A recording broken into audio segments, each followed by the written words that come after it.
എൻ്റെ പിന്നിലെ കാണുന്ന കൊട്ടാരം കണ്ട് നിങ്ങൾ അതിശയപ്പെടേണ്ട കാര്യമില്ല. നമ്മൾ സാധാരണ കൊട്ടാരത്തിൽ കയറുന്ന ഒരു അനുഭൂതിയോ ഒരു അനുഭവമോ അല്ല നമുക്ക് ലഭിക്കുക.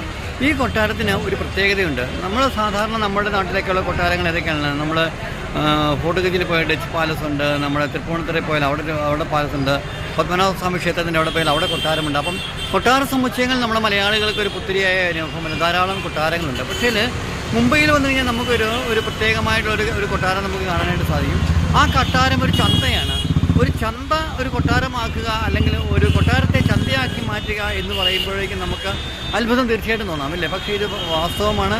നമ്മൾ മുംബൈയിൽ വന്നു കഴിഞ്ഞാൽ ഈ കൊട്ടാര സമുച്ചയത്തിനുള്ളിൽ നമുക്ക് തോന്നിക്കഴിഞ്ഞാൽ നമ്മുടെ ഇന്ത്യയിലെ തന്നെ ഏറ്റവും വലിയ വളരെ വിശാലമായിട്ടുള്ള ഒരു വ്യാപാര സമുച്ചയമാണിത്. ഇതിനകത്ത് ഉപ്പ് തൊട്ട് കർപ്പൂരം വരെ എല്ലാ സംഗതികളും നമുക്ക് വാങ്ങിക്കാൻ കിട്ടും. ഇതാണ് മുംബൈയിലെ അതിപ്രശസ്തമായ ക്രാഫോർഡ് മാർക്കറ്റ്. അപ്പോൾ ഈ ക്രാഫോർഡ് മാർക്കറ്റ് സ്ഥിതി ചെയ്യുന്നത്, ക്രാഫോർഡ് എന്ന് പറഞ്ഞൊരു വിദേശിയുടെ പേരാണ്, അദ്ദേഹത്തിൻ്റെ പേരിലാണ് ഇത് അറിയപ്പെടുന്നത്. ഇപ്പോൾ ഇവിടെ മുൻപ് ഇത് പഴങ്ങൾക്കും പച്ചക്കറികൾക്കും മാത്രമുള്ള ഒരു വ്യാപാര സ്ഥാപനമായിരുന്നു എങ്കിൽ ഇപ്പോൾ ഇവിടെ ലഭ്യമല്ലാത്തതായിട്ട് ഒന്നുമില്ല.